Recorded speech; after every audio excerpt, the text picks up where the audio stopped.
Dengan semangat Pancasila, kita bangun bangsa ini bersama. Pelajar Indonesia penuh harapan, menjadi generasi yang gemilang.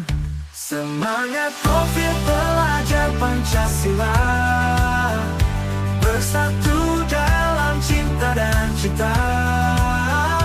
Bangkitkan jiwa, gapai mimpi untuk masa depan yang penuh prestasi.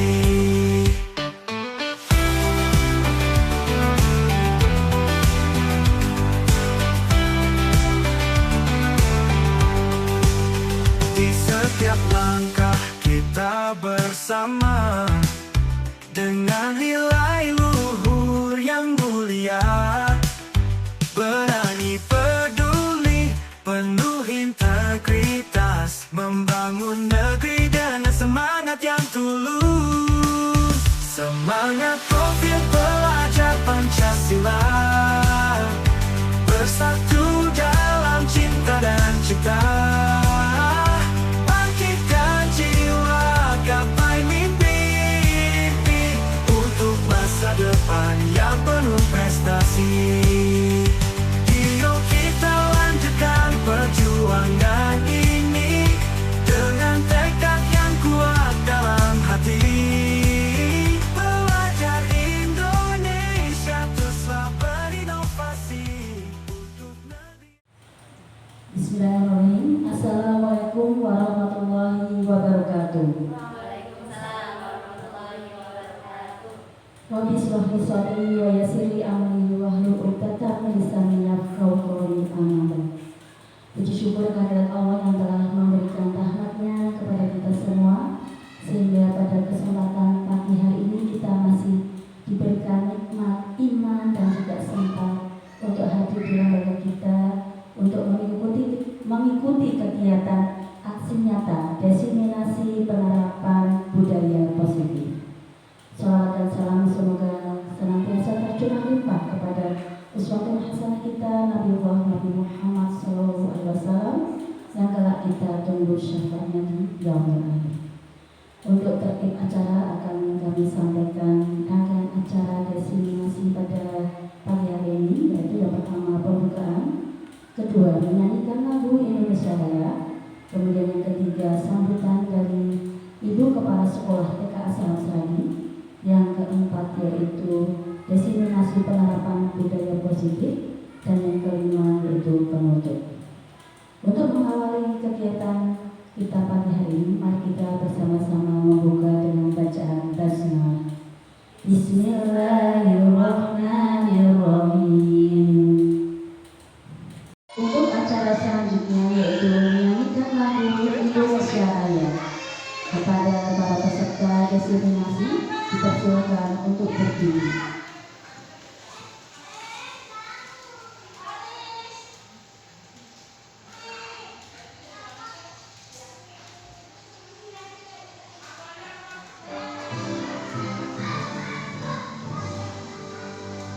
Indonesia tanah airku, tanah tumpah darahku.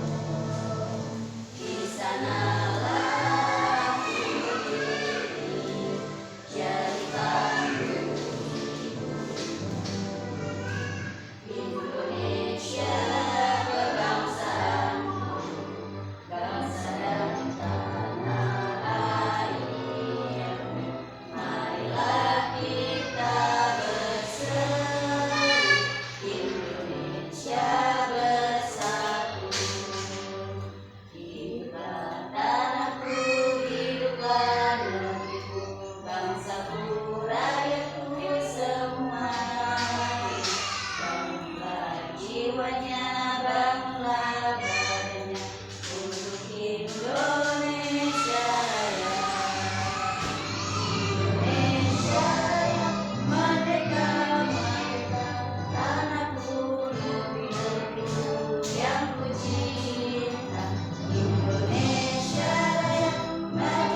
Peserta diseminasi dipersilakan duduk kembali.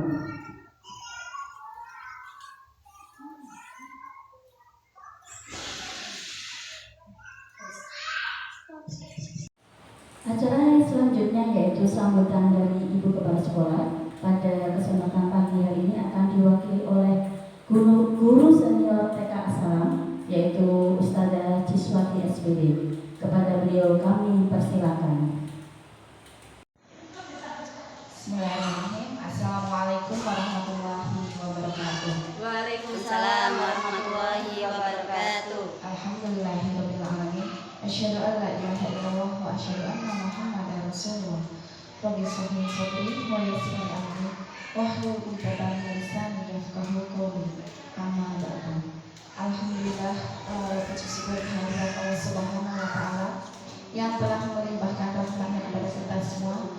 Alhamdulillah, hari ini dalam tahap pembelajaran calon guru penggerak, di sini ada saudara Rini Yuniati SPD dan juga yang terpuji Astuti SPD. Alhamdulillah, hari ini akan melaksanakan aksi nyata destinasi penerapan budaya positif.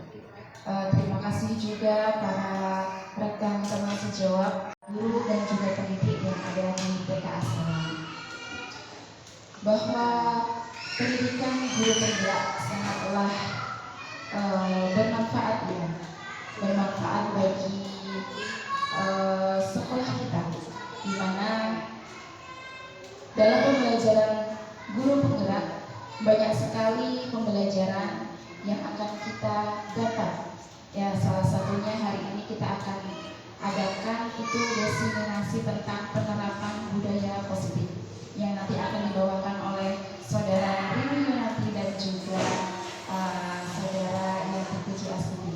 Di mana penerapan budaya positif ini adalah upaya mendorong ketertiban ataupun membangun karakter anak dalam menaati aturan, di mana penerapan budaya positif yang akan kita lakukan di sekolah kita itu harapannya bisa membentuk karakter profil pelajar Pancasila, di mana itu adalah tujuan dari kurikulum Merdeka. Dan terima kasih untuk para rekan sejawat. Semoga nanti akan disampaikan oleh saudara CDP angkatan 11 ya. Semoga bisa memberi manfaat untuk sekolah kita, sekolah tercinta kita di TK Asalam. Semoga bisa menerapkan apa yang akan disampaikan oleh saudara dari CGP tahun ini, dan semoga sekolah kita juga bisa memberikan inspirasi untuk sekolah di sekitar kita. Terima kasih atas waktunya, harapannya bisa menyerap manfaat dari program ini. Mungkin itu saja, saya akhiri. Wassalamualaikum warahmatullahi wabarakatuh. Waalaikumsalam warahmatullahi wabarakatuh. Baik, untuk acara selanjutnya yaitu diseminasi yang akan disampaikan oleh rekan JGP Rini Yuniati SPD. Kepada beliau dipersilakan. Terima kasih kepada Ustazah yang dipuji Astuti yang telah memberikan kesempatan kepada saya untuk menyampaikan di sesi 1 ya Ustazah ya. Nanti ada 2 sesi, yang kedua yaitu dari Ustazah yang dipuji Astuti. Terima kasih sebelumnya kami ucapkan kepada para peserta diseminasi yang telah meluangkan waktunya untuk hadir di sini. Pada kesempatan kali ini saya akan menyampaikan tentang penerapan budaya positif. Ini nanti akan terbagi menjadi 2, yaitu 3 poin awal oleh saya sendiri, kemudian tiga poin akhir oleh Ustazah Yanti. Saya akan memulainya.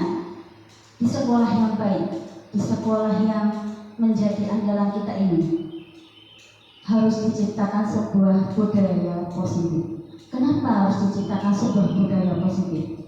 Karena budaya positif akan membuat sekolah kita menjadi sekolah yang aman dan juga menyenangkan.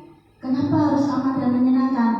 Karena dengan kondisi sekolah, iklim sekolah kita yang aman dan menyenangkan, maka pembelajaran akan berjalan dengan baik. Nah, budaya positif tersebut dapat dijalankan dengan menerapkan konsep-konsep.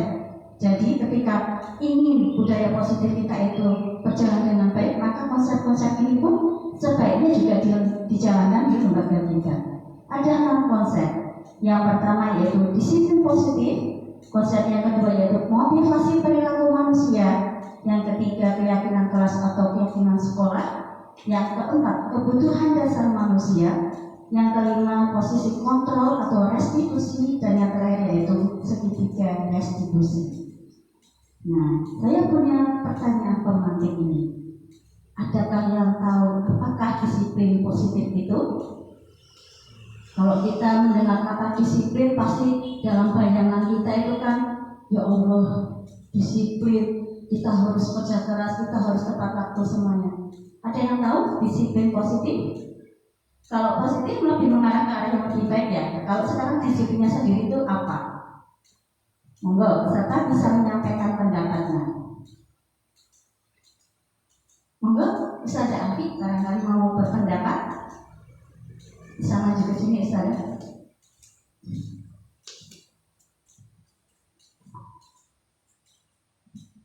Oke, saya izin menjawab dari pemantik ya.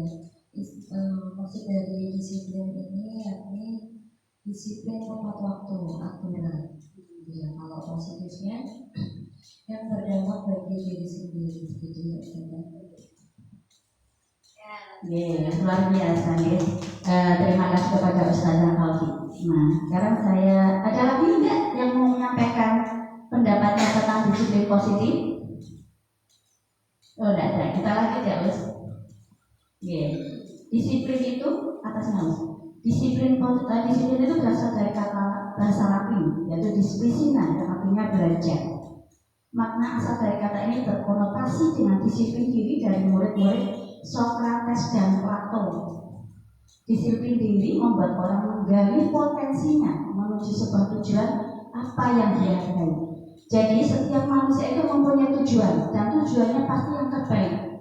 Ada tidak yang punya tujuan yang tidak baik dari tujuan hidupnya? Pasti semuanya mempunyai tujuan yang terbaik. Namun dalam budaya kita, mana kata disiplin telah berubah menjadi sesuatu yang dilakukan seseorang pada orang lain untuk mendapatkan kepatuhan. Jadi banyak kalau di sekolah kita menerapkan disiplin ke anak-anak itu biar patuh. Ayo kamu balik cepat gitu kayak gitu. Jadi kita memberikan ayo disiplin gitu. Tetapi maknanya mungkin masih terlalu luas nih. Kemudian kecenderungan umum adalah menghubungkan kata disiplin dengan ketidaknyamanan, bukan dengan apa yang kita hargai atau pencapaian suatu tujuan mulia itu. Nah, di sini bisa kita merangkum dari kalimat tadi. Disiplin positif merupakan suatu cara penerapan disiplin yang mengajarkan anak bertanggung jawab dan menumbuhkan kesadaran diri berdasarkan nilai-nilai kebajikan.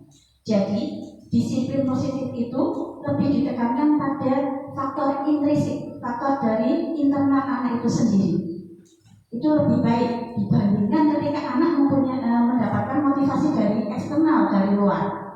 Jadi ketika anak itu sudah membudaya, sudah tertanam di dalam dirinya itu budaya positif, insya Allah anak itu tidak akan pernah memerlukan lagi, mungkin sedikit ya, motivasi dari kita, motivasi eksternal dari ustazahnya, dari orang tuanya, atau dari orang-orang sekitarnya. Lanjut terus. Nah, ini nilai-nilai kebajikan ini adalah nilai-nilai yang bersifat universal. Universal ini berarti nilai-nilai kebajikan yang merupakan kesepakatan bersama. Jadi bukan saya pribadi dengan kepala sekolah kemudian membuat, itu tidak. Tetapi nilai-nilai yang sudah disepakati oleh orang banyak. Gitu ya. Kemudian disiplin positif. Disiplin diri dapat membuat anak memahami dan menyadari berdasarkan motivasi internalnya. Jadi ketika dia sudah memahami dan menyadari, oh kalau aku buang sampah ini tidak pada tempatnya, itu nanti apa? Efeknya apa? Oh, tempat jadi kotor, mengganggu kesehatan. Dan kalau maunya membuang sampahnya sembarangan ada airnya, oh tanganku bisa kepleset. Itu contoh yang di lembaga kita. Tetapi kalau anak sudah memahami, dia akan membuang sampah pada tempatnya tanpa dia Pak Allah, ben apa? Koncoku ben kotor, asu kotor, koncoku ben iso. Tidak seperti itu. Masih di atas Mas. Nah, jadi apa yang dilakukan itu sudah tidak bukan akibat paksaan ya, ujian atau hukuman. Jadi sudah tidak perlu dipaksa lagi. Kamu kalau buang sampah harus di tempatnya. Kemudian dia buangnya, aku nggak buang sampah, biar dipuji sama ustazah. Kalau aku tuh anak yang tertib, itu sudah tidak memerlukan lagi dan juga tidak memerlukan hukuman lagi. Ya, hukuman. Kalau kita kan kadang coba, kamu tadi buang sampahnya gimana? Kalau tidak tertib, nanti ustazah hukum loh. Tidak boleh seperti itu ya. Betul, lanjut ya Us. Nah, disiplin positif ini kalau di kelembagaan kita itu tujuannya adalah 6 karakter dalam profil pelajar Pancasila. Yang pertama yaitu beriman kepada Tuhan Yang Maha Esa dan berakhlak mulia, berkebinekaan global, bergotong royong, kreatif, bernalar kritis, mandiri. Nah, ini adalah tujuan dari disiplin positif. Jadi untuk mengembangkan dia berarti menghormati orang lain, kemudian juga tidak membeda-bedakan. Jadi aturannya disiplin itu berlaku untuk semua anak, tidak hanya anak-anak tertentu saja. Bergotong royong bersama-sama, berarti dilakukan oleh semua anak. Jadi tidak hanya tertuju pada beberapa anak. Kreatif, dia juga harus kreatif ya ketika dia mempunyai disiplin diri itu tadi. Kemudian bernalar kritis, jadi memikirkan. Nah, bagaimana disiplin positif itu dapat dibentuk? Disiplin positif dapat dibentuk diawali dari membuat keyakinan kelas. Keyakinan kelas iya, karena itu adalah bagian terendah dari warga negara, kewarganegaraan sekolah kita. Jadi dari anggota sekolah kita. Dan ini kemarin sudah saya terapkan di kelas ya, di kelas saya di Algoritma. Luar biasa Ustazah. Tapi kalau anak TK itu sebaiknya memakai gambar. Kalau memakai tulisan itu akan sangat kesulitan. Jadi ketika kita sudah membuat keyakinan kelas kita tempel, jadi ketika anak yang belum memahami secara Inggris, kita juga mengingatkan pakai gambar itu. Luar biasa, efeknya sangat luar biasa. Kemarin ada yang ketika meletakkan waktu tidak di tempatnya, coba Mas bisa dilihat keyakinan kelas kita apa ya? Oh iya terus. Jadi secara pembiasaan itu sudah tetap ada, ya. Jangan dibiarkan anak sudah membuat keyakinan kelas ini, berarti anak harus paham enggak. Kita tetap harus melakukan pembiasaan. Kemudian masih atas, ya. Dan keyakinan kelas ini disepakati bersama oleh seluruh anak. Jadi dipahami oleh seluruh anak. Kemarin caranya itu ketika saya memakai gambar orang membuat sampah, itu saya apa saja dulu. Anak-anak itu saya apa dulu. Ini loh gambar ini. Nanti caranya bagaimana? Kita pakai tetap bawa tong sampah, kita cara berikan caranya seperti itu. Kemudian akibat-akibatnya ketika tidak membuang sampah di tempatnya. Lanjut terus.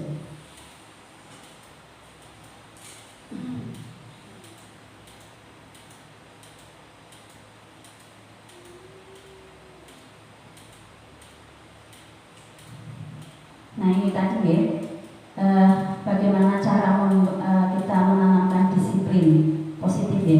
Yang pertama dengan membuat aturan dan kesepakatan bersama. Itu di tingkat sekolah, di tingkat kelas bisa diterapkan. Kemudian menerapkan konsekuensi, bukan hukuman. Ada yang tahu apa bedanya hukuman dan konsekuensi? Siapa yang pernah dihukum? Sudah. Ada yang pernah, oh aku nggak pakai seragam, apa sepatunya warnanya nggak hitam, itu biasanya seperti itu gitu. Kalau di sekolah kita yang lanjutan atas ya. Tetapi kalau kita mungkin di lembaga kita karena TK ya, jadi kesepakatan ini sudah disepakati bersama, tetapi pada pelaksanaannya tetap masih ada itu ya, kelonggaran buat anak akan seperti itu. itu. Kemudian yang ketiga, berikan pujian kepada anak-anak itu sangat senang sekali dengan pujian. Boleh pakai verbal, boleh pakai bintang, gitu ya, kalau kita punya itu di stempel bintangnya. Kemudian juga menjalin komunikasi yang baik. Jadi tidak hanya sekali dibuat kemudian wes gitu enggak, tapi juga diberikan terus ke anak-anak. Teman-teman masih ingat ya kesepakatan keyakinan kelas kita kemarin apa saja? Diingatkan terus. Insya Allah itu akan terkenal. Mungkin pemahaman antara anak yang satu dengan anak yang lain pasti berbeda. Pasti berbeda. Ketika dia mana yang satu, oh ya paham. Tapi ada juga yang ketika habis makan itu sampahnya itu ditaruh di bawah meja. Nah, ini tugas kita sebagai guru untuk lebih memberikan motivasi dan juga bimbingan. Seperti itu ya. Kemudian yang selanjutnya yaitu menjadikan diri kita teladan. Kita harus jadi teladan. Kita buang sampah di tempatnya ya gitu ya. Jangan sampai orang mau bocah-bocah ini mau orang gitu dong ya. Tidak seperti itu. Karena kadang mungkin yang lihat bukan hanya di kelas kita, tapi di kelas lain pun juga bisa melihat gitu. Oh, Ustaz dari buang ini buang sampah di orang ini kayak gitu ya. Tidak seperti itu. Kemudian apa sih manfaat dari disiplin positif itu? Ketika budaya positif itu sudah tertanam, maka manfaatnya sangat banyak. Yang pertama yaitu karakter anak akan semakin kuat. Ketika di kegiatan makan tuh, kadang anak-anak kan kalau yang masih tingkat egoisnya tinggi, egonya tinggi kan, maafku ya maafku, maafmu ya maafmu. Tetapi kita bisa memberikan contoh Ustazah. Biasanya kita bawa makanan nih. Wah, hari ini siapa ya teman-teman ya yang belum bawa makanan atau snack gitu ya? Kita dekati. Kita mau dia ini Ustazah bawa ini. Kita sebenarnya memberikan contoh secara tidak langsung ke anak-anak. Anak-anak itu akan, kok Ustazah ngasih itu? Gitu. Pasti ada pertanyaan seperti itu. Dan kita lakukan sering kayak gitu ya, sering. Mau tidak ini Ustazah bawa ini loh, enak loh, sehat gitu. Itu nanti anak-anak yang lainnya akan terbiasa tuh. Kemana aja Ustazah ngasih, yuk kita kasih. Dan alhamdulillah itu bisa. Ketika setiap hari kita juga memberikan contoh kepada anak itu. Kemudian akan timbul rasa sopan dan saling menghormati. Saling menghormati di sini contohnya, ketika saya sendiri ketika menanamkan ke anak-anak itu, ketika Ustazah bicara, teman-teman silakan diam. Nanti ketika teman-teman mau bicara, nanti juga Ustazah diam. Jadi kita saling mendengarkan gitu. Kalau Ustazah bicara, kamu bicara, nggak bisa. Nanti malah Ustazahnya bingung, kamu juga akan bingung, nggak gitu ya. Kemudian anak semakin percaya diri dengan dirinya. Karena ketika disiplin positif itu sudah tertanam, anak itu akan semakin percaya diri dengan dirinya. Oh, ternyata aku bisa. Aku diberikan tanggung jawab oleh Ustazah. Seperti itu. Ketika dia kok sedikit-sedikit dibantu, anak itu rasa percaya dirinya akan tipis ya. Sedikit-sedikit takut, grogi, suruh maju, nggak mau, pasti seperti itu. Tetapi ketika kita memberikan tanggung jawab, itu bisa dengan mungkin cara termudah di kita itu dengan yang sudah saya terapkan itu dengan student agency. Yang terendah itu saya meminta anak untuk memimpin baris setiap mau cuci tangan. Itu saya berikan setiap hari. Saya berikan jadwal, saya mengingatkan hari ini tugasnya Mbak Alfira. Silahkan Mbak Alfira. Kalau dia belum bisa kita berikan pendampingan. Mbak Alfira silakan mengikuti apa yang Ustazah ucapkan. Nanti antrinya tetap gitu. Setelah terkait baru kita mencoba melepas sedikit-sedikit. Lanjut terus. Nah, bagaimana agar disiplin positif dapat menjadi budaya positif? Itu tadi yang pertama dengan keteladanan. Kita adalah contoh among bagi anak. Ketika Ustazahnya bilangnya masih, oh itu anak pasti juga akan ikut kita.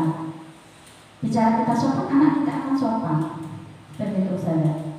Kita rapi, anak-anak pun akan rapi. Kalau kita senaut ya anak bakal senaut terus. Nilai apa sekarang gitu. Jadi kalau orang Jawa itu bilang juwe memang harus cerewet kita ya, apalagi untuk anak-anak usia dini gitu ya.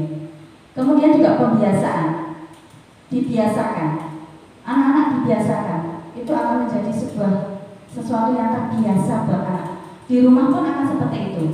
Biasanya ketika sudah seperti itu, biasanya mau pulang itu, coba nanti kalau pulang tasnya diletakkan di mana. Biasanya saya juga suka cross check ketika kegiatan lain. Coba bunda di kelas ini yang ketika pulang tasnya sudah diletakkan di tempatnya siapa, itu bisa dijadikan kita bahan sharing ketika pagi ini. Kemudian juga keyakinannya dibuat secara konsisten. Nah ini keyakinan itu harus bersifat konsisten, jangan kencang kemudian dikendorkan lagi, kencang kendorkan lagi, ya akhirnya anak-anak juga akan bingung. Ini sebenarnya kesepakatan keyakinan yang sebenarnya akan dilaksanakan atau tidak, gitu ya. Jadi harus terus menerus setiap hari sampai benar-benar anak itu paham. Nah, sudahkah disiplin positif kita terapkan? Sudah belum, Ustazah? Sudah ya? Sudah, Ustazah. Kita sudah menerapkan disiplin positif itu. Tapi kadang kita nggak tahu apakah itu disiplin positif atau tidak. Karena mungkin keilmuan kita ya yang belum itu hanya sekedar pengembangan karakter. Itu sebenarnya juga sebagai bagian dari disiplin positif.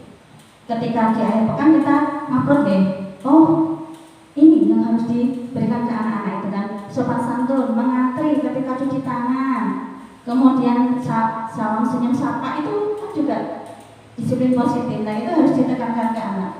Cuma mungkin pelaksanaannya mungkin yang kadang kita yang suka itu ya karena tercepat akhirnya kadang tidak tersampaikan kayak gitu ya. Itu ya. Jadi sudahkah disiplin positif kita terapkan? Alhamdulillah sudah. Tetapi mungkin pelaksanaannya belum maksimal. Kita lanjut ke konsep kedua agar budaya positif itu berjalan dengan baik, yaitu motivasi perilaku manusia. Saya mempunyai kalimat-kalimat pemantik. Nanti saudara bisa menjawab setuju atau tidak. Yang pertama, hukuman di sekolah dapat mendisiplinkan anak. Setuju atau tidak? Tidak. Kenapa? Monggo saudara Sekar bisa maju.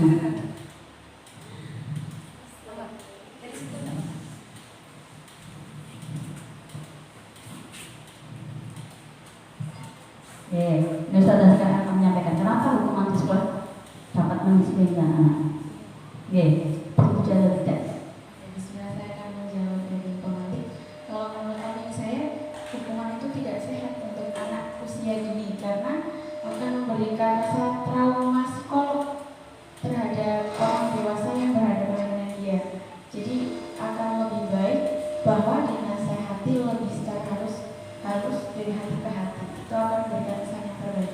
Terima kasih. Apresiasi, wah luar biasa. Terima kasih saudara Sekar. Nah, hukuman di sekolah itu sebenarnya tidak dapat mendisiplinkan anak, karena anak-anak akan takut, trauma.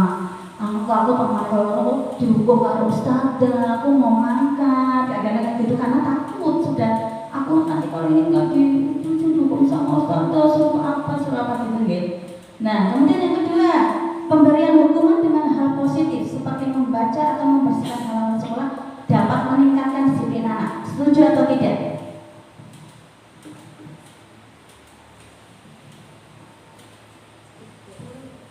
Setuju atau tidak? Setuju? Bisa setuju karena apa? Yang diberikan juga positif membaca. Positif enggak? Positif. Membersihkan halaman sepositif. Kalau ini kan kadang kesannya kalau di sekolah-sekolah itu kan ketika terlambat suruh lari di lapangan berapa kali, itu kan luar biasa Kemudian selanjutnya memberi penghargaan dapat meningkatkan motivasi belajar anak. Setuju? Tapi ada tanda kutipnya Ustazah. Nanti kita ada penjelasan ini. Memberi penghargaan dapat meningkatkan motivasi belajar anak. Itu sebenarnya juga tidak baik Ustazah. Ketika jumlahnya sangat berlebihan dan itu menjadikan ketergantungan pada anak. Karena ini sifatnya adalah eksternal, bukan dari internal anak. Ketika diberikan itu kan, aku pagi bentuk ya, itu tidak. Tapi kita tanamkan dari diri anak itu sendiri.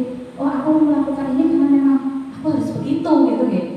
Aku belajar biar pintar, bukan biar dapat piala, biar dapat ranking 1, itu tidak. Kemudian membuat anak merasa bersalah memberi. Kita lanjut ke kalimat pemantik yang keempat. Membuat anak merasa bersalah memberi dampak lebih ringan dibanding menghukum. Setuju atau tidak? Setuju. Adakah yang tahu alasannya? Monggo, Tanda Okta.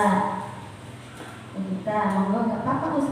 Tidak ada yang salah, tidak ada yang benar di sini Us. Kita saling sharing ya gitu. Monggo, Tanda Okta.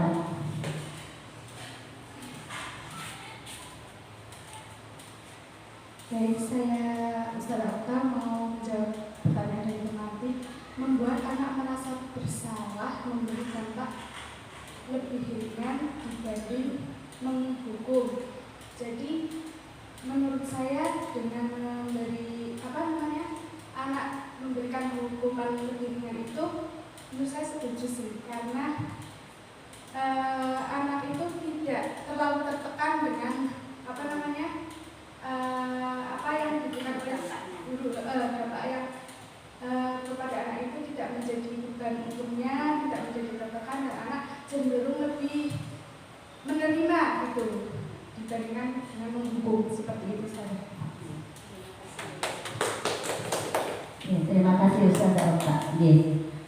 Membuat anak merasa bersalah memberi dampak lebih ringan dibanding menghukum. Ya, setuju. Kenapa? Ketika anak merasa bersalah, membuat anak merasa bersalah itu nanti hubungannya dengan konsep yang keempat dan kelima, yaitu membuat posisi kontrol dan juga segitiga restitusi. Ini adalah bagian dari konsep yang selanjutnya, ya usia nanti ya. Jadi atasnya terus. Nah ini. Jadi ketika kita membuat anak merasa bersalah itu kalimatnya bukan kamu sudah salah, kamu harusnya begini itu tidak. Tetapi makanya contohnya gini, ketika mungkin saya jadi murid ya, saya meletakkan tas tidak di loker mungkin gitu ya. Kalimatnya mungkin seperti ini. Mungkin Rini, Ustazah sering melihat Rini meletakkan tasnya tidak di loker. Menurut Mbak Rini, perbuatan itu baik atau tidak? Begitu. Kemudian biarkan anak yang menjawab, oh tidak Us. Berarti Mbak Rini sudah paham ya kalau meletakkan tas tidak di loker itu tidak baik. Sudah tahu Us. Kenapa dilakukan? Kita gali terus dari anak itu. Kemudian kita berikan pengalaman. Itu nanti akan disampaikan oleh saudara yang lain untuk konsep yang terakhir. Ya. Itu nanti jadi jrengnya gitu ya Us ya. Nah ini teori motivasi perilaku manusia. Jadi motivasi perilaku manusia itu ada dari internal dan juga dari eksternal. Nih, untuk menghindari tidak nyaman atau hukuman, takut dihukum, itu adalah motivasi dari luar. Apa yang akan terjadi apabila saya tidak melakukannya? Jadi udah takut dihukum duluan. Nggak ngajak DPR, takut dihukum, kayak gitu kayak. Itu sudah membuat anak itu ya Allah luar biasa bro. Apalagi ketika kita masih sekolah dulu ya, nggak buat PR wes ono wae carane ben iso gawe PR, berangkat pagi nyelang pinjam teman yang pinter gitu kan. Berarti sama ya dunia saya dengan dunia panjenengan dulu sekolah. Kemudian untuk mendapatkan imbalan dari orang lain atau institusi yaitu tadi penghargaan, bentuk kado, ranking, itu juga motivasi eksternal. Jadi bukan dari dalam diri kita, dari dalam diri anak itu sendiri. Jadi dia itu harus selalu bermotivasi, tapi dari luar. Nah kemudian motivasi internal untuk menghargai diri sendiri. Nah inilah tujuannya ingin kita capai dari disiplin positif itu tadi, saudara. Jadi biar motivasi itu datangnya dari diri kita sendiri tanpa kita diingatkan. Ustazah Okta, kenapa berangkatnya terlambat terus? Itu sebenarnya sudah eksternal, saudara. Bukan dari internal lagi, tapi kalau kita sudah punya dari dalam diri kita, aku harus menjadi orang yang menghargai diri sendiri dengan hadir tepat waktu. Maka kita berangkatnya jam 7 kurang, apapun yang terjadi. Itu ya usia. Itu salah satu bentuk menghargai diri kita sendiri dengan bangga. Lanjut Ustazah. Nah ini dihukum oleh penghargaan. Ini tadi Ustaz, hubungannya dengan ketika kita mengharapkan sesuatu karena hadiah, karena ingin diberi sesuatu. Jadi bahwa penghargaan berlaku sama dengan hukuman. Berlakunya sama antara hukuman dengan penghargaan. Ketika kita melakukan sesuatu karena ingin mendapatkan sesuatu, dalam arti meminta atau membujuk seseorang melakukan sesuatu untuk memenuhi suatu tujuan tertentu dari orang yang meminta atau membujuk. Dorongannya eksternal, jadi dari luar. Itu bukan tujuan dari disiplin positif, dan akan ada faktor ketergantungan. Jadi alhamdulillah aku hari ini dapat kado. Besok ada orang yang sama lagi, aku ingin dapat kado yang kayak kemarin lagi kan? Itu tidak ya, itu eksternal. Ya, beberapa dampak dari pemberian penghargaan. Lanjut saja. Nah ini dihukum oleh penghargaan. Pengaruh jangka panjang dan jangka pendeknya. Penghargaan itu dapat merusak hubungan loh. Makanya saya ngasih kado ke Mbak Okta, Ustazah Okta. Kemudian pas ulang tahun Ustazah Okta saya kasih kado. Kemudian pas saya ulang tahun Ustazah Okta nggak ngasih kado. Perasaan kita gimana? Ih, nggak ngerti banget sih gitu ya. Nah itu Ustazah. Contohnya kan merusak hubungan. Kemudian penghargaan menghukum. Penghargaan menurunkan kualitas. Karena kita tujuannya adalah tadi, kado tadi, hadiah tadi. Kemudian penghargaan mengurangi ketepatan. Penghargaan mematikan kreativitas. Luar biasa ya. Kita bisa mati hanya karena ingin dihargai. Penghargaan toh loh, bukan dihargai tapi penghargaan. Kemudian penghargaan tidak efektif. Penghargaan mematikan kreativitas juga. Misalnya, lanjut saja. Nah ini. Ada hukuman, ada konsekuensi. Ada yang tahu apa itu hukuman, apa itu konsekuensi? Dari yang tadi materi sudah diberikan, ada yang sudah bisa mengetahui apa sih itu hukuman, apa itu konsekuensi. Mungkin kita bisa tahu dari sini. Yang pertama dulu, mencatat 100 kali di dalam buku kalimat, saya tidak akan terlambat lagi karena terlambat ke sekolah. Itu termasuknya apa? Hukuman atau konsekuensi? Apa Ustazah? Kata Ustazah Okta, hukuman. Diingat ya Us, nanti ada jawabannya di bawah Us. Lari mengelilingi lapangan basket 2 kali karena terlambat hadir di sekolah. Hukuman atau konsekuensi? Hukuman. Oke. Berarti hukuman. Murid diminta untuk push up 15 kali karena tidak menggunakan masker ke sekolah. Hukuman. Menggantikan kertas tugas teman yang telah dicoret-coret. Hukuman. Apa konsekuensi? Konsekuensi. Berarti pakai konsekuensi. Kelimanya, membersihkan tumpahan air di meja tulis karena tersenggol pada saat belajar. Konsekuensi. Meminta murid tidak menggunakan sepatu seharian di sekolah karena tidak mengenakan sepatu hitam. Hukuman atau konsekuensi?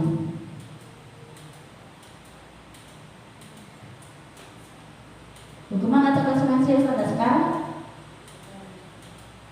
Yang ini Us, yang nomor 6. Meminta murid tidak mengenakan sepatu seharian di sekolah karena tidak mengenakan sepatu hitam. Hukuman atau konsekuensi? Hukuman. Oke. Lari mengelilingi lapangan basket 2 kali karena terlambat 10 menit untuk pelajaran PJOK. Konsekuensi. Kita lihat Ustazah, jeng. Nah, betul? Luar biasa. Ada yang salah enggak? Ayo. Ada tadi satu kayaknya ya. Nah, dari sini kayaknya kita bisa menyimpulkan apa itu hukuman, apa itu konsekuensi. Kalau Ustazah, ada yang tahu?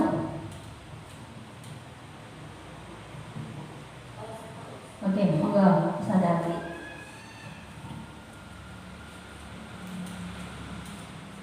Izin menjawab, jika hukuman ini memberikan efek jerah saja tetapi tidak memberikan efek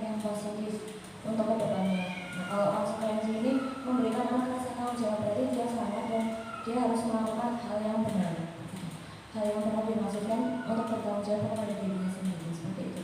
Terima kasih. Luar biasa. Luar biasa. Jadi kalau hukuman itu adalah suatu usaha untuk menghentikan perbuatan yang negatif. Tetapi kalau konsekuensi adalah belajar dari tindakan yang dia lakukan tadi. Kalau aku tidak tertib, oh berarti aku harus seperti ini. Jadi dari dirinya sendiri. Yang kita keyakinan kelas. Apa itu keyakinan kelas? Lanjut sekarang. Nah, keyakinan kelas. Mengapa tidak peraturan kelas saja?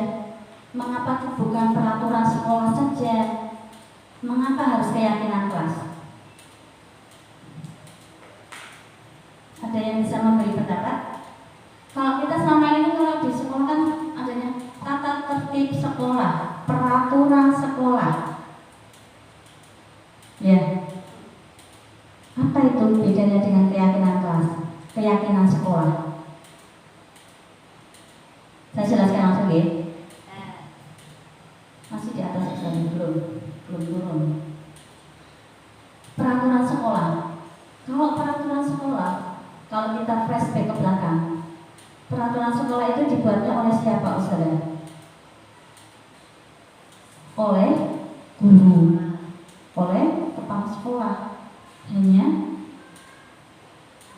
dari tenaga pendidik, ya. Jadi sudah dibuat.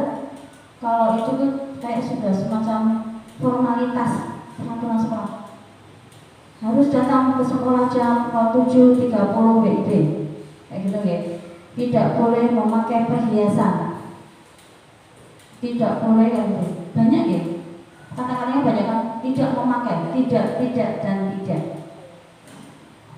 Terus kalau keyakinan kelas, tadi kan sudah saya jelaskan di depan ya. Keyakinan kelas itu dibuat bersama. Kalau keyakinan kelas, kalau kelasnya berarti kan antara wali kelas dengan anak-anak. Jadi dibuat bersama. Tidak sendiri, bukan saya sendiri yang saya buat terus kemudian saya tempel-tempel, itu tidak. Tetapi saya mau minta pendapat dulu dari anak-anak di kelas. Coba teman-teman kita membuat kayak tata tertib itu sih teman-teman, aturan. Kita bahasanya kan masih pakai yang itu ya, yang anak dipahami. Kemudian saya pakai gambar.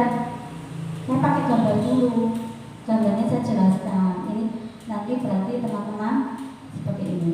Dan jangan memakai kata tidak ya, memakai kalimat-kalimat positif.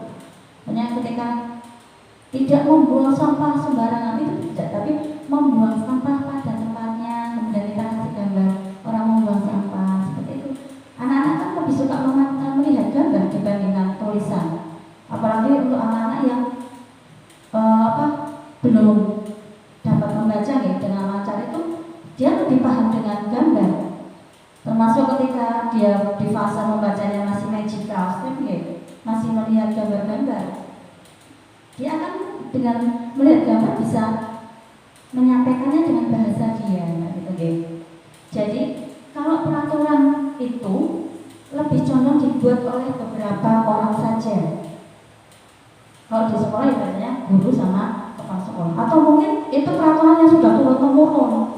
Jadi kita cuma copy paste tanpa melihat perkembangan zaman lagi. Kalau keyakinan kelas ini dibuatnya bersama-sama oleh warga sekolah. Kalau di kelas ya berarti guru sama anak-anaknya. Kalau di sekolah berarti komite, orang tua, anak. Mungkin dari anak dulu kan. Mintanya apa, peraturannya apa. Kemudian kita berikan nilai-nilai kebajikan universal yang kita sampaikan ke tingkat yang lebih tinggi lagi, ke tingkat orang tua, kemudian kita lagi ke tingkat sekolah. Jadi nanti bisa menjadi sebuah keyakinan sekolah, bukan peraturan sekolah. Lanjut Ustaz. Nah ini, Mengapa kita memiliki peraturan harus menggunakan helm bila mengendarai kendaraan roda dua? Mengapa? Ya ini karena faktor keselamatan kita ya Ustazah ya. Kemudian juga menghormati orang lain. Mengapa kita memiliki peraturan membuang sampah di tempatnya? Karena itu tadi kesehatan, keselamatan. Kemudian, mengapa kita memiliki peraturan harus datang tepat waktu pada saat mengikuti pelatihan? Kenapa Ustaz? Karena kita yang menghargai diri kita sendiri. Kalau kita datang terlambat, kita dapat apa gitu kan, seperti itu gitu. Nanti Ustaz.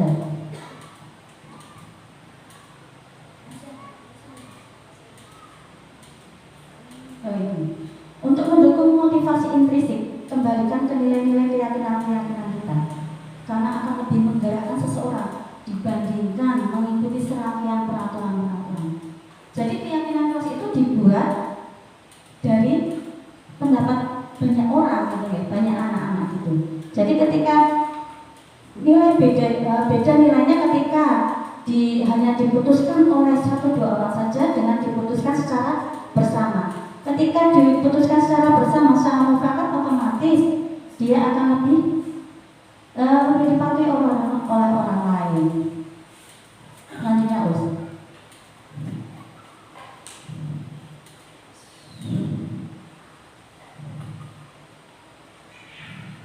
nah ini satu lagi.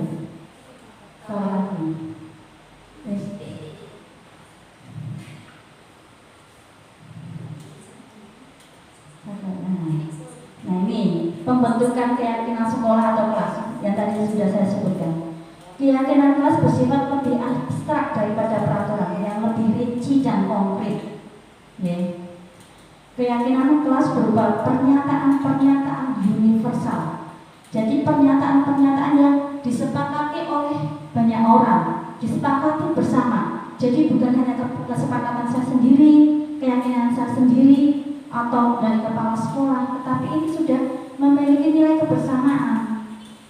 Beda kalau peraturannya sudah turun-turun aja, kita nggak pernah melihat itu cocok nggak buat anak-anak kita, seperti itu ya. Kemudian pernyataan keyakinan kelas senantiasa dibuat dalam bentuk positif. Jadi hindari kata tidak, jangan. Kalau kita sering dengar pelan-pelan, jalan pelan-pelan gitu ya. Tidak lari. Padahal kalau kita kadang suka spontan ya. Jangan naik itu tidak. Tapi turun, ayo turun pelan gitu ya. Ayo kamu jangan naik ke atasku gitu ya. Ayo turun gitu. Kita berikan ke anak itu pemahaman tentang kata turun. Ketika anak turun, ayo turun. Biasanya kalau kita ayo jangan naik terus, jangan, malah tambah naik, malah tambah tinggi ya, kayak seperti menantang kayak gitu ya. Kemudian keyakinan kelas hendaknya tidak terlalu banyak sehingga mudah diingat dan dipahami oleh semua warga kelas. Kalau keyakinan kelas atau peraturan banyak banget, keyakinan ingat nggak ingat terus, mesti mau yang cuma beberapa aja kadang kita lupa ketika itu berganti setiap pekan ya enggak. Itu hanya sekedar memberi pengumuman ke orang tua, kita wes gitu ya, udah blank gitu. Ketika itu berlakunya mungkin dalam waktu yang sangat singkat, dalam waktu 1 pekan harus ganti lagi, 1 pekan harus ganti lagi, luar biasa kita Ustazah. Tetapi ketika keyakinan kelas itu hanya beberapa 4, tetapi itu hanya memiliki jangka waktu yang cukup panjang, ini 1 bulan atau 2 bulan pemahamannya ke anak, pembiasaannya, itu insya Allah kan lebih masuk anak dibandingkan yang 1 pekan ganti. Itu mungkin bisa jadi masukan buat teman kita juga guys. Jadi sebaiknya sedikit, tetapi itu memiliki nilai-nilai universal. Jadi kalaupun merapikan benda ke tempatnya itu berlaku untuk semuanya, bukan hanya tas saja, tetapi juga sepatu, kemudian alat main, itu berlaku untuk semuanya Ustazah. Jadi tidak hanya merapikan sepatu di tempatnya, itu kan satu tok, tetapi merapikan benda, meletakkan benda sesuai tempatnya, itu berlaku untuk semua benda yang ada di sini. Jadi itu lebih universal dibandingkan hanya satu. Oh, berarti minggu ini cuma meletakkan sepatu di tempatnya, berarti tasnya nggak usah kayak gitu, nggak usah. Tapi ketika meletakkan benda sesuai tempatnya, itu berlaku untuk semua benda yang ada di sekolah kita. Seperti itu ya. Jadi lebih mudah memakai pernyataan pernyataan universal dibandingkan hanya personal satu-satu. Dan itu butuh waktu yang tidak sedikit untuk memahamkan ke anak-anak yang masih usianya seperti yang kita tangani saat ini. Kemudian keyakinan kelas sebaiknya sesuatu yang dapat diterapkan di lingkungan tersebut. Jadi jangan sampai kita membuat keyakinan kelas tetapi aturan itu sebenarnya keyakinan itu tidak cocok di kelas kita. Tidak cocok di sekolah kita, di lingkungan kita. Contohnya apa? Kalau kita mungkin kalau kita kan ada anak tidak boleh membeli mainan kayak gitu. Kemudian pas kita membuat keyakinan kelasnya anak-anak mungkin dalam kata untuk menyenangkan mungkin apalagi untuk anak-anak yang masih kecil itu kan kadang ada yang bawa mainan kayak gitu. Jangan sampai dijadikan keyakinan karena kita memberikan kelonggaran seperti itu Kemudian semua warga kelas hendaknya ikut berkontribusi dalam pembuatan keyakinan. Kayak tadi, bedanya keyakinan dengan peraturan. Ketika keyakinan kita membuat sebuah lingkaran yang majelis yang besar. Jadi ada orang tua, ada anak, ada dari pihak sekolah seperti itu. Kalaupun tidak memungkinkan maka kita dari kelas dulu. Kemudian naik lagi ke tingkat guru. Kemudian naik lagi ke tingkat orang tua. Jadi terjadi kolaborasi antara sekolah dengan orang tua. Insya Allah itu akan lebih mudah memahamkan ya Ustaz. Dan itu akan lebih konsisten.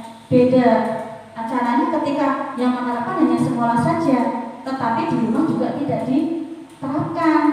Karena di rumah di sekolah kita membuang sampah pada tempatnya. Kemudian ketika di rumah membuang sampah orang tuanya lihat tapi tidak mengingatkan, sama aja ya Ustaz ya. Seperti kita ya Allah luar biasa itu Ustaz, lebih berat Tetapi ketika kita melakukan kolaborasi dengan orang tua, insya Allah akan lebih mudah kita untuk menerapkan keyakinan sekolah ataupun keyakinan kelas.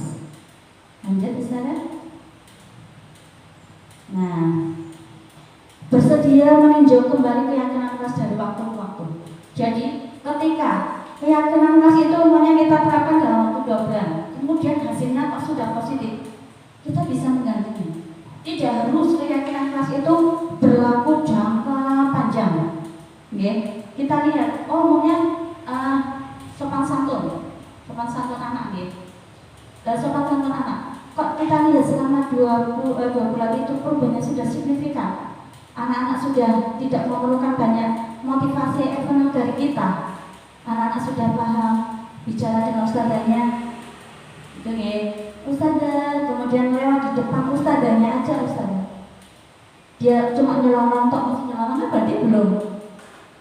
Itu belum paham. Oh, itu berarti masih harus kita berikan terus pembiasaan dan juga keteladanan, Jadi keyakinan kelas itu harus sering ditinjau kembali, bisa diulang, diganti, seperti visi-misi sekolah kita juga bisa diganti ketika memang sudah tidak relevan lagi dengan kondisi sekolah.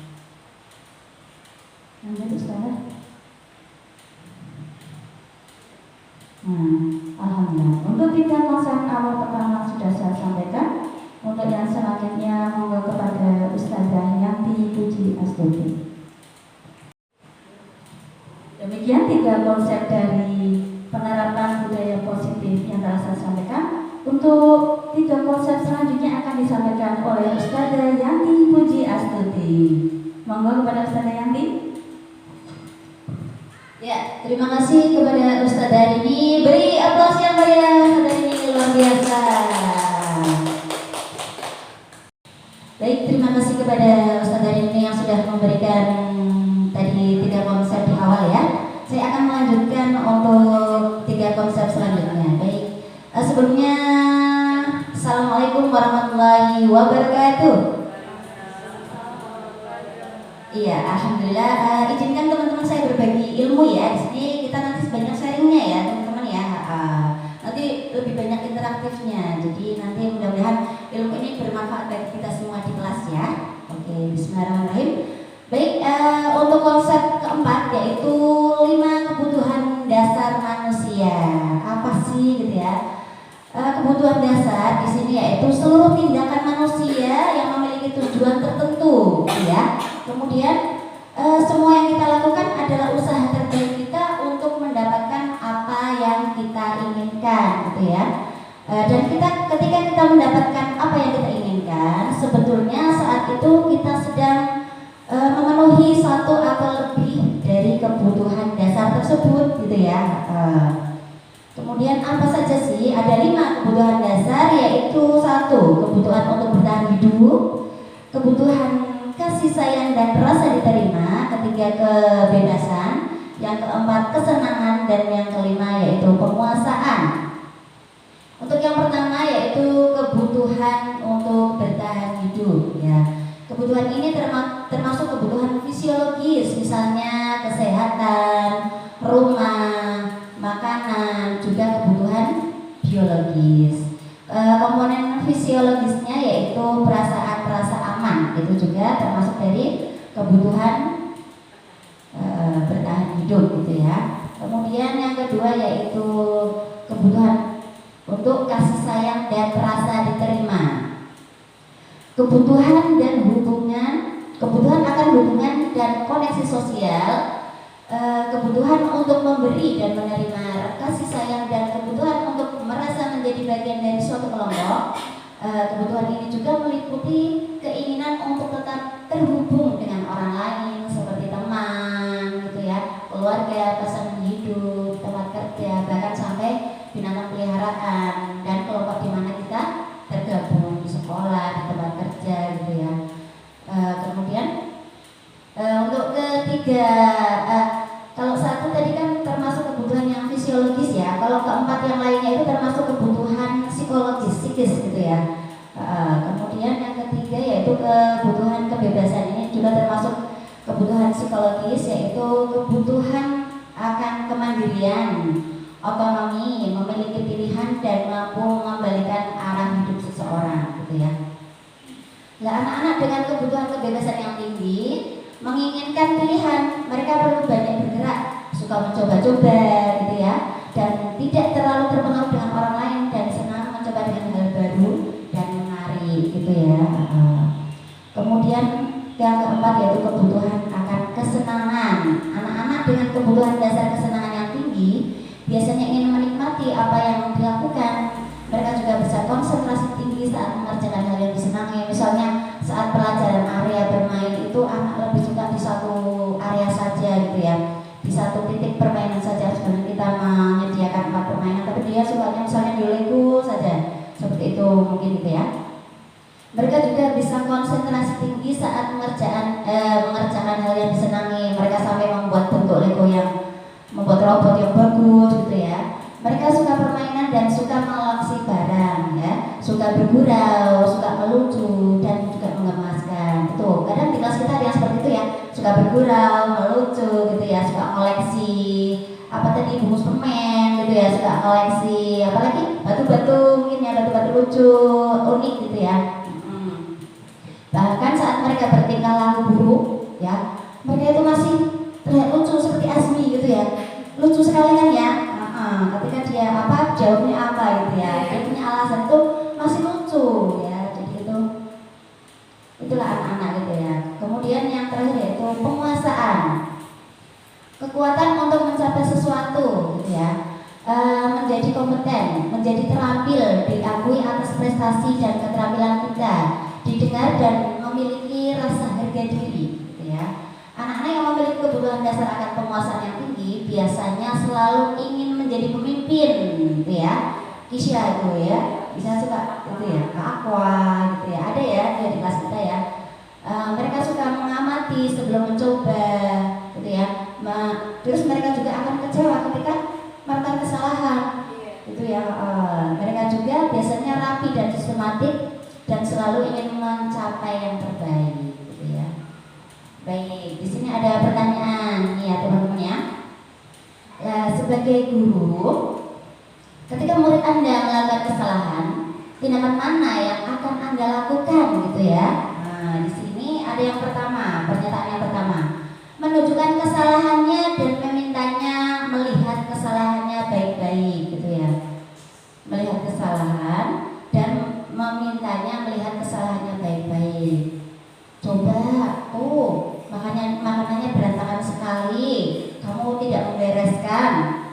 membereskan semua, kamu sendiri yang belum membereskan, gitu ya. Tuh, kemudian mengatakan yang kedua, kamu seharusnya tahu bagaimana seharusnya bertindak. Harusnya kamu nggak seperti itu sama temennya, gitu ya. Harusnya kamu nggak boleh nyerobot kalau lagi antri cuci tangan, gitu ya. Harusnya antri nunggu temen yang lain, harus sabar, gitu ya. Kemudian mengingatkan murid Anda kesalahan Anda yang sama di waktu sebelumnya. Tuh kan, kamu seperti itu lagi, tuh makanannya nggak dibereskan. Kemudian bertanya kepadanya, kenapa kamu melakukan sesuatu yang seharusnya tidak kamu lakukan, gitu ya. Kenapa kamu mencoret-coret tembok sekolah? Harusnya kan tidak seperti itu, gitu ya. Nah, tuh. Kemudian mengkritik dan mendiamkannya, gitu ya. Jadi ada nggak perilaku ini tuh kita lakukan?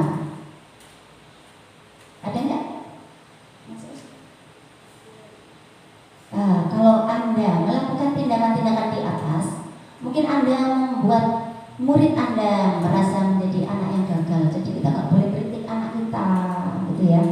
Nggak boleh tadi mengingatkan kesalahan yang dulu, tuh kan masih sama kayak kemarin belum mau membereskan, gitu ya. Mungkin sering ya kita ya di kelas ya ada ya, gitu ya. Kemudian yang selanjutnya yaitu yang kelima, segitiga restitusi, gitu ya. Apa ini? Ini kayaknya baru ya buat teman-teman ya, baru ya, segitiga restitusi ya. Yaitu sebuah cara menanamkan disiplin positif pada murid, gitu ya. Menanamkan disiplin positif pada murid. Restitusi adalah proses menciptakan kondisi murid untuk memperbaiki kesalahannya, gitu ya. Proses menciptakan kondisi murid untuk memperbaiki kesalahan, gitu ya.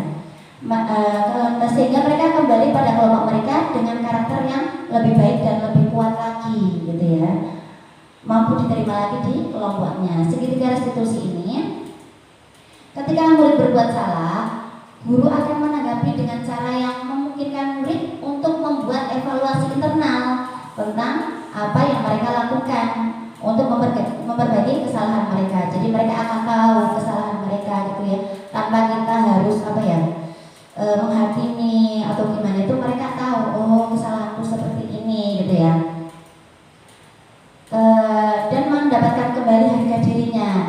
Di sini restitusi ini menguntungkan korban, tetapi juga untuk yang berbuat salah juga. Jadi kedua belah pihak nggak ada yang merasa disalahkan. Semuanya itu merasa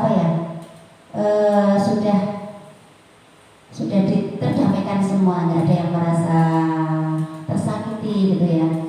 Nah, segitiga restitusi ini murid perlu bertanggung jawab atas perilaku yang mereka pilih, gitu ya. Namun mereka juga dapat memilih untuk belajar dari pengalaman dan membuat pilihan yang lebih baik di waktu yang akan datang.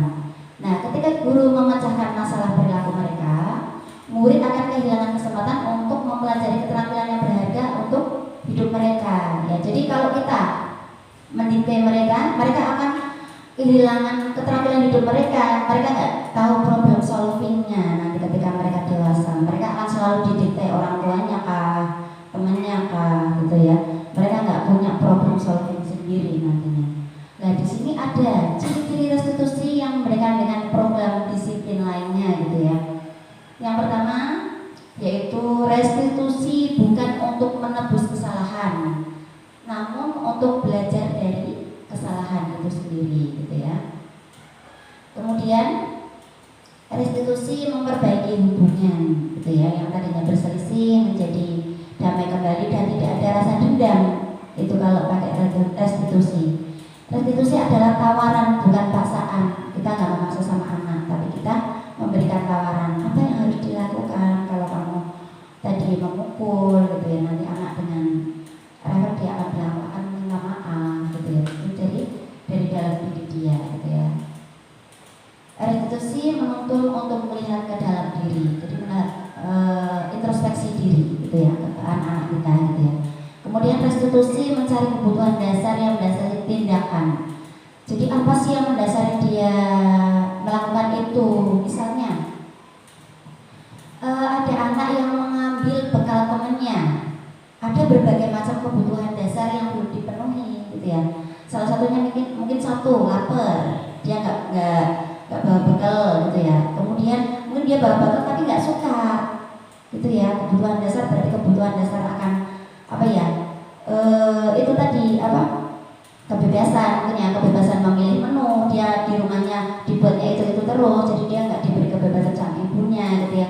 Kemudian kebutuhan dasar lagi, misalnya dia karena iseng aja ngelakuin itu, ngambil berat temannya karena ingin mencari perhatian, berarti dia butuh diterima di kelompok itu salah satu kebutuhan dasar juga. Tadi kan ada 5 ya, mungkin itu. Jadi kita kalau teman-teman di kelas ada yang berbuat kesalahan itu, kita cari apa sih kebutuhan dasar dia itu yang belum terpenuhi gitu ya. Dia melakukan itu untuk apa gitu ya. Kita bisa tanyakan, kamu kenapa sih kok ngambil ini, mainannya ini gitu ya. Jadi mungkin seperti itu, ada yang iseng aja, aku pengen aja gangguin dia gitu. Berarti dia rasa ingin diterima sebenarnya di kelompok itu gitu ya. Kemudian restitusi diri adalah cara yang paling baik. Nah, di situ soalnya kedua belah pihak nantinya itu nggak ada yang tersakiti gitu ya. Kemudian restitusi fokus pada karakter bukan tindakan. Nah, pada karakter anak tersebut, bukan karena tindakannya, tindakan yang salah atau tindakan yang membuat dia membuat kesalahan gitu ya, tapi pada karakternya kita meluruskan. Kemudian di sini restitusi menguatkan dia ya, menguatkan dirinya. Restitusi fokus pada solusinya, bukan menyalahkan anak gitu. Nggak ada solusinya, anak menjadi apa ya, merasa tersakiti gitu ya. Jadi nggak seperti itu. Jadi kita cari solusinya gimana sih, memberikan tawarannya. Kemudian terakhir yaitu restitusi mengembalikan murid yang berbuat salah pada kelompoknya, yang tadinya mereka berselisih, mereka jadi bisa kembali ke kelompoknya lagi gitu ya, tanpa ada rasa apa tadi, dendam gitu ya, nggak enak hati. Mereka sudah saling sayang gitu, karena di akhir itu mereka akan saling bersalaman, berpelukan kayak gitu ya. Lah apa sih, ternyata ada tahapnya ini untuk melakukan restitusi itu tadi ya. Yang pertama yaitu menstabilkan identitas, yang kedua validasi tindakan yang salah, dan yang ketiga menanyakan keyakinan. Nah ini dia segitiga restitusi itu tadi ya.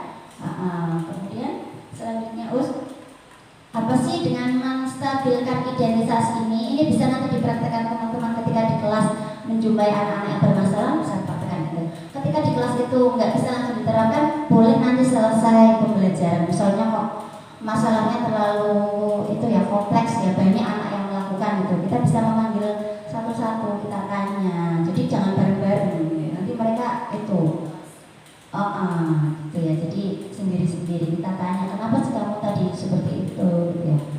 Ini ya, anak yang melanggar peraturan karena sedang mencari perhatian adalah anak yang sedang mengalami kegagalan sebenarnya. Dia mencoba untuk memenuhi kebutuhan dasarnya, namun ada benturan dengan temannya, ada benturan dengan peraturan atau keyakinan tadi yang dibuat gitu ya. Kemudian kalau kita mengkritik dia, maka kita akan tetap membuatnya dalam posisi gagal. Tadi ya, kita kan nggak boleh mengkritiknya ya, apalagi mendiamkannya nggak boleh gitu. Kemudian terus,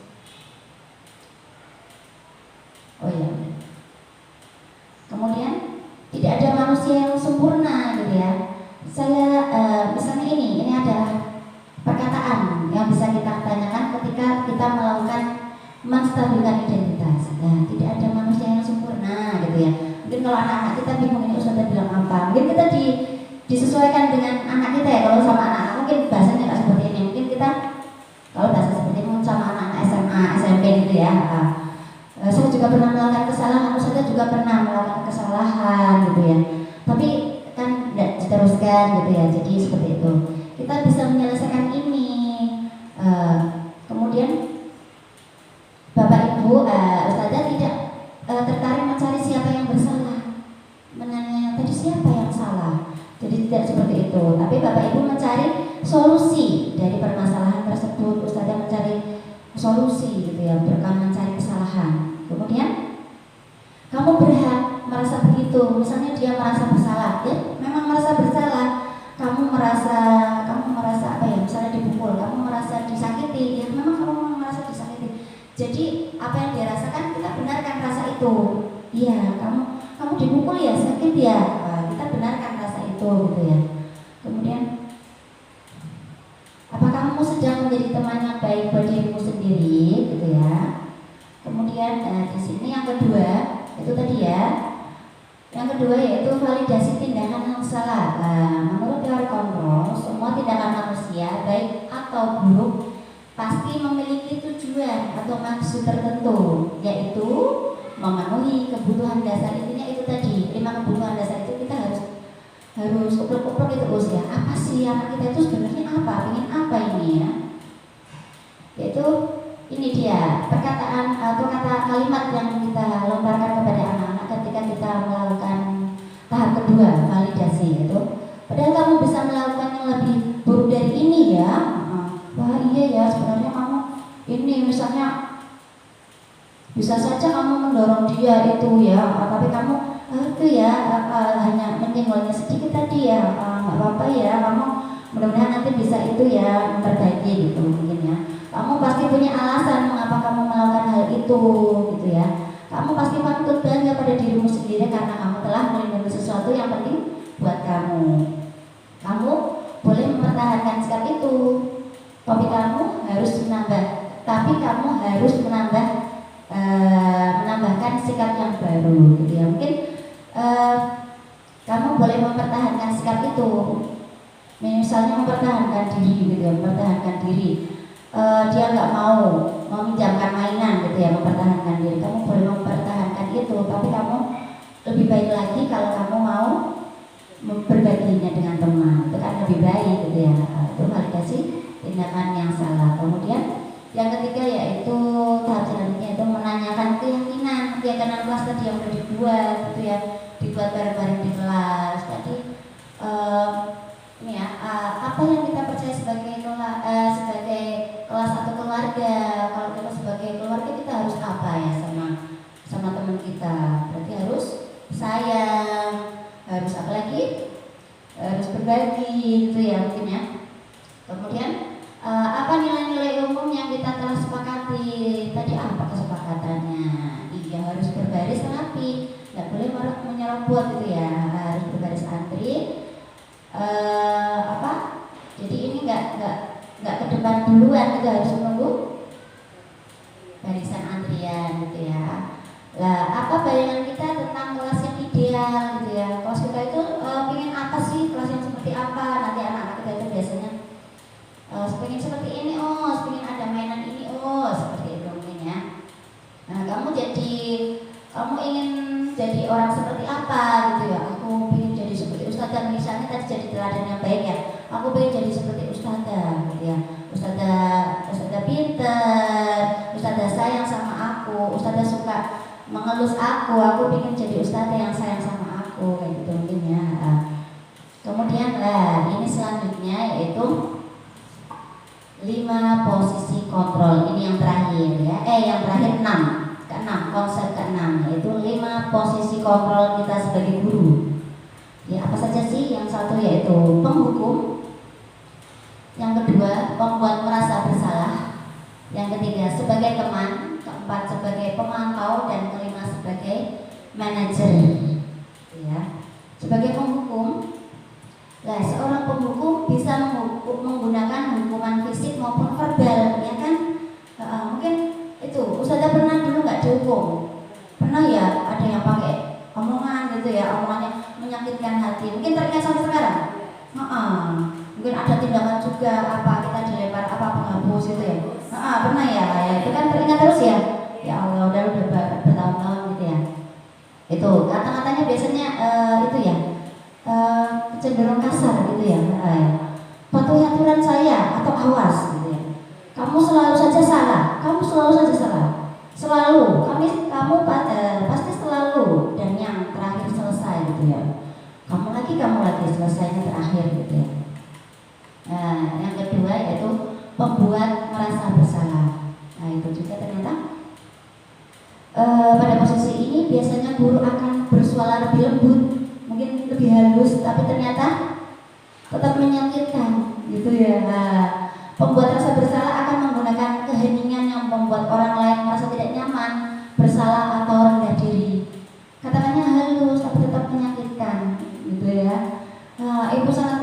sekali dengan kamu gitu ya. Berapa kali Bapak harus memberitahu kamu seperti itu terus gitu ya. Gimana coba kalau orang tua kamu tahu kamu berbuat begini, gitu ya. Sering nggak seperti ini? Sering ya, ya Allah gitu ya. Dan mudah-mudahan kita nggak mempraktekkan anak ya, ya. Ternyata merasa anak bersalah itu juga ya. Itu sakitnya di sini gitu. Yang selanjutnya yaitu posisi sebagai teman gitu ya. Guru pada posisi ini tidak akan menyakitkan murid, namun tetap berupaya mengontrol murid melalui persuasi. Posisi teman pada guru bisa negatif atau positif. Positif menggunakan hubungan baik dan humor untuk mempengaruhi seseorang gitu ya. Misalnya seperti itu yang positif, dengan humor gitu ya. Kemudian yang negatif, saat guru tersebut tidak membantu murid dan murid merasa kecewa dan tidak mau lagi berusaha. Ustazah ternyata tidak membantu aku gitu ya. Nah itu kata-katanya di sini, ayo bantulah demi Bapak ya, demi Ustazah ya. Ayo ingat tidak apa bantuan Bapak selama ini. Ya sudah, kali ini tidak apa-apa, nanti Ibu bantu bereskan. Itu kata-katanya. Ustazah capek gitu ya. Jadi seperti itu lebih seperti teman kita ya. Itu ada yang negatif, ada yang positif. Yang keempat yaitu pemantau. Ya. Sebagai pemantau ya. Pemantau itu apa sih ya? Nanti kita bisa kita itu ternyata di posisi mana sih selama ini gitu ya. Ternyata kita itu harusnya di posisi mana gitu ya. Dan kita juga bisa menilai rekan guru lain mungkin gitu ya. Di posisi mana gitu ya. Peraturannya apa gitu ya. Peraturannya apa? Apa yang telah kamu lakukan? Sanksi atau konsekuensinya apa? Ayo kalau kamu melakukan itu. Posisi ini akan menggunakan stiker, slide catatan dan daftar cek biasanya menggunakan stiker gitu ya. Yang terakhir yaitu posisi sebagai manajer gitu ya. Di sini posisi ini di mana guru berbuat sesuatu bersama dengan murid. Jadi murid dengan guru itu bersama. Mempersilahkan murid mempertanggungjawabkan perilakunya, mendukung murid agar dapat menemukan solusi atas permasalahannya sendiri. Seperti tadi, kenapa sih kamu melakukan itu? Gitu ya. Kemudian murid diajak untuk menganalisis kebutuhan dirinya. Dia kebutuhan dasarnya apa, yang terpenuhi itu apa gitu ya. Maupun kebutuhan orang lain gitu ya. Guru berkolaborasi dengan murid bagaimana memperbaiki kesalahan tersebut. Jadi bersama-sama dengan murid tersebut gitu ya. Ya, nah di sini kata-katanya ya, yaitu apa yang kita yakini gitu ya, keyakinan kelas. Apa sih keyakinan kelas tadi kita gitu ya. Kita kan harus sayang ya sama teman gitu ya. Apa yang kamu yakini gitu ya. Iya, kalau mau cuci tangan itu harus antri dulu gitu ya, dia yakini ya. Jika kamu meyakini, apakah kamu bersedia memperbaikinya? Jika kamu tahu kalau mau cuci tangan harus antri dulu, maukah kamu untuk antri dengan tertib seperti teman-temannya? Seperti itu, jadi kita tawarkan. Jika kamu memperbaiki ini, menunjukkan tentang dirimu gitu ya. Jadi saya akan menjadi anak yang baik gitu ya, anak yang tertib gitu ya, anak yang disukai teman-teman gitu ya. Apa rencana kamu untuk memperbaiki hal ini? Terus kamu udah seperti itu, kamu gimana nanti sama Kisya gitu ya. Saya tadi kan udah itu ya, mau ngapain sama Kisya tuh. Aku akan minta maaf gitu ya. Oh ya, jadi dia sudah timbul dari dalam dirinya. Nah, di sini ada kasus ini ya. Di sini saya akan bacakan. Ibu Dani sedang menjelaskan pelajaran bahasa Inggris di papan tulis ya. Namun beliau memperhatikan bahwa Fajar malah tidur-tiduran dan tanpa acuh tak acuh pada pelajarannya. Fajar, coba jawab pertanyaan nomor 3. Maju ke depan dan kerjakan di papan tulis. Fajar pun sesampainya di depan papan tulis, Fajar hanya diam terpaku sambil memegang buku bahasa Inggrisnya dan memainkan spidol di tangannya gitu ya. Ayo Fajar, makanya jangan tidur tiduran, lain kali perhatikan. Sudah sana duduk kembali. Kira-kira siapa yang bisa? Gitu ya. Fajar pun kembali duduk ke bangku gitu ya. Hal seperti ini sudah seringkali terjadi pada Fajar. Seperti tidak memperhatikan acuh tak acuh dan nilai-nilainya pun tidak terlalu baik untuk pelajaran bahasa Inggris. Pada saat ditegur oleh Ibu Dani, Fajar hanya menjawab, "Tidak tahu Bu." Ibu Dani pun menjawab, "Gimana kamu Fajar? Kamu tidak kasihan sama ibu ya? Ibu sudah capek-capek mengajarkan kamu. Tidak kasihan sama ibu?" Itu sambil berbisik gitu ya. Dan Fajar pun diam membisu.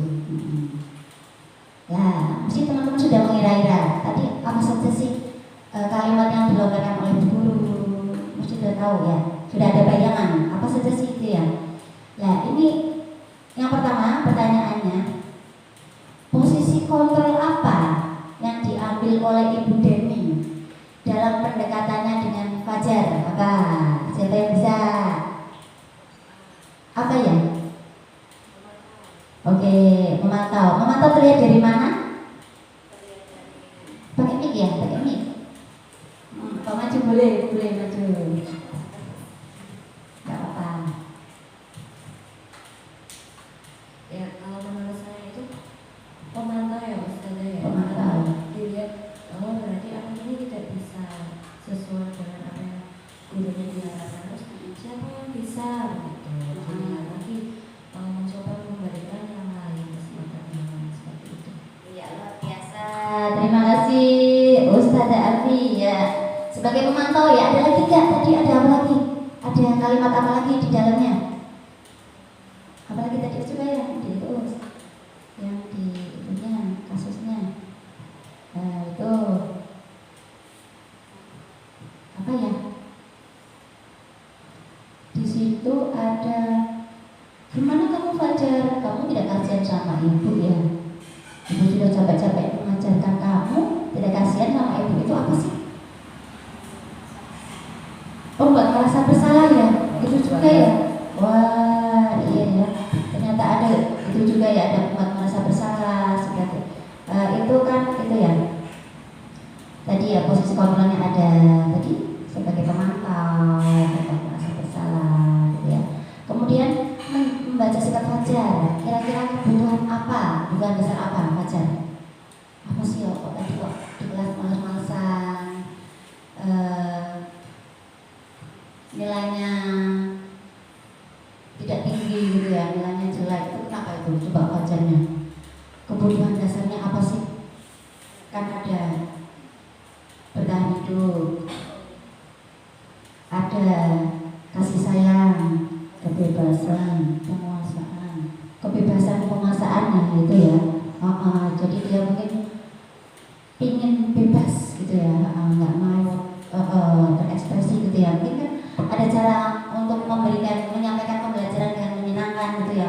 Mungkin Fajar merasa bosan dengan pembelajaran yang disampaikan materinya gitu ya. Jadi nggak mengena, dia hanya malas-malasan gitu ya. Jadi ada kebutuhan, ternyata ada kebutuhan dasar yang dari Fajar itu yang belum terpenuhi. Jadi memang ada banyak gitu ya. Jadi kita bisa cari gitu ya. Nah, bila mana Ibu Dani mengambil posisi pemantau, apa yang akan dilakukan atau dikatakan olehnya gitu ya. Pertanyaan-pertanyaan seperti apa yang diajukan, jelaskan. Nah, tadi mungkin sudah ya Ustazah Alfi ya. Kalau sudah jadi posisi pemantau, dia akan lebih banyak menanya. Tadi ya, terus kemudian yang keempat, apabila Anda kepala sekolah di sekolah Fajar dan mengetahui hal itu, bagaimanakah tindak lanjut Anda? Apa sih yang akan Anda lakukan? Evaluasi, apalagi apa ya? Kok ada anak yang bermasalah di kelas kita? Apa yang harus kita lakukan? Pertama, evaluasi pembelajaran itu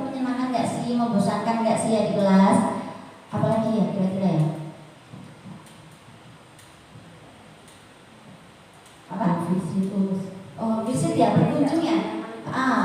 Di rumahnya gimana sama orang tuanya, lingkungannya ya, di rumah itu mendukung nggak gitu ya. Apa lagi ya?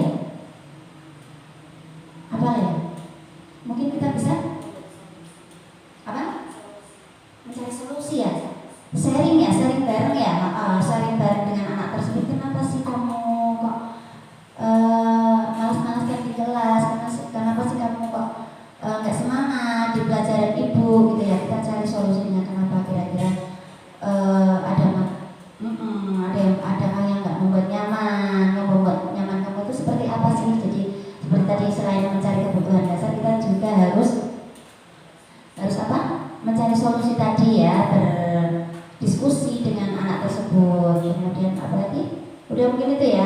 Yang pertama sharing, introspeksi diri kita, apa sih yang salah dengan saya, dengan cara menyampaikan saya gitu ya. Itu ya, posisi kontrol membuat merasa bersalah tadi ada. Terus tadi ada itu ya, pemantau ya Ustaz. Di sini ada kebutuhan dasar itu dicintai, kasih sayang dan kebebasan. Nah itu tadi untuk kalimat untuk sebagai pemantau, tahukah kamu kewajiban siswa apa ya? Kalau sebagai pemantau seperti itu lebih banyak bertanya, belajar gitu ya. Kemudian mencari tahu latar belakang anak tersebut di rumahnya itu seperti apa gitu ya. Apa suka main HP terus, apa di rumah nggak mau belajar, apa ternyata di rumah sama simbah gitu ya, sama simbah sehingga tidak bisa mengontrol dia tidak bisa belajar di rumah gitu. Atau ternyata dia mempunyai ada satu materi yang dia nggak tahu, akhirnya dia berkelanjutan karena dia satu nggak tahu, akhirnya kelanjutan ke lainnya ya, jadi nggak connect gitu ya. Jadi seperti itu. Jadi banyak sekali. Terus ada uji tadi ya, terus konseling juga dari hati ke hati tadi ya. Ya. Itu teman-teman yang bisa kami sampaikan dari diseminasi hari ini ya. Mudah-mudahan itu semua bisa bermanfaat dan bismillah kita mulai menerapkan di sekolah. Mudah-mudahan kita bisa menerapkan budaya positif di sekolah kita gitu ya. Dan itu tujuannya kan untuk keberhasilan anak kita dan juga untuk keberhasilan kita juga semuanya ya. Baik, dari saya mohon maaf. Terima kasih atas kehadiran semuanya. Mudah-mudahan bermanfaat dari kami. Astagfirullahaladzim. Assalamualaikum warahmatullahi wabarakatuh. Assalamualaikum warahmatullahi wabarakatuh.